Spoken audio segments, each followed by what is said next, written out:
Quelle est la situation actuelle? Après l'échec très sévère des deux précédentes enquêtes publiques sur le même sujet, le Grand Lyon a obtenu l'aval des commissaires enquêteurs pour une troisième enquête, saucissonnée en 9 sous-enquêtes, permettant ainsi de ne pas avoir à subir un refus sur l'ensemble de l'opération. En effet, les arguments ayant justifié l'avis défavorable lors des deux précédentes enquêtes subsistent malheureusement encore. Les conditions environnementales restent les mêmes. La desserte en transport en commun demeurera toujours inférieure à celle de Gerland.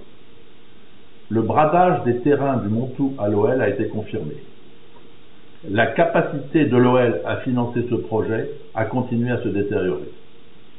Le coût énorme des infrastructures indispensables à l'opération, supporté par les contribuables, plus de 400 millions d'euros selon les estimations de l'association détachement citoyen, a été réévalué à la hausse et est disproportionné pour quelques matchs de l'Euro 2016 à Lyon.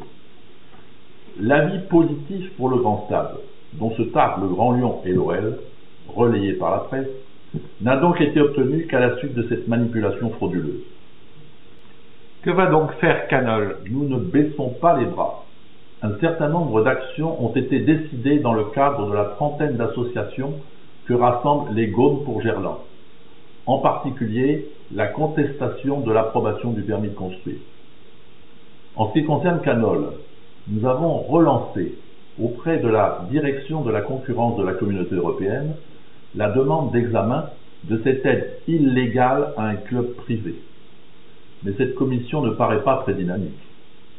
Nous avons aussi demandé au tribunal administratif d'annuler la promesse de vente des terrains de Montou à l'OL, le prix de 40 € du mètre carré nous paraissant dérisoire et pénalisant pour les contribuables que nous représentons. Nous attendons la décision du tribunal. Quelles sont les conclusions de Canol? La décision de construire ce stade à Decize est une grave erreur. L'agglomération lyonnaise ne devrait pas dilapider l'argent public dans une opération fort coûteuse, dans un lieu inadapté, avec un partenaire privé qui n'a plus les moyens de ses ambitions.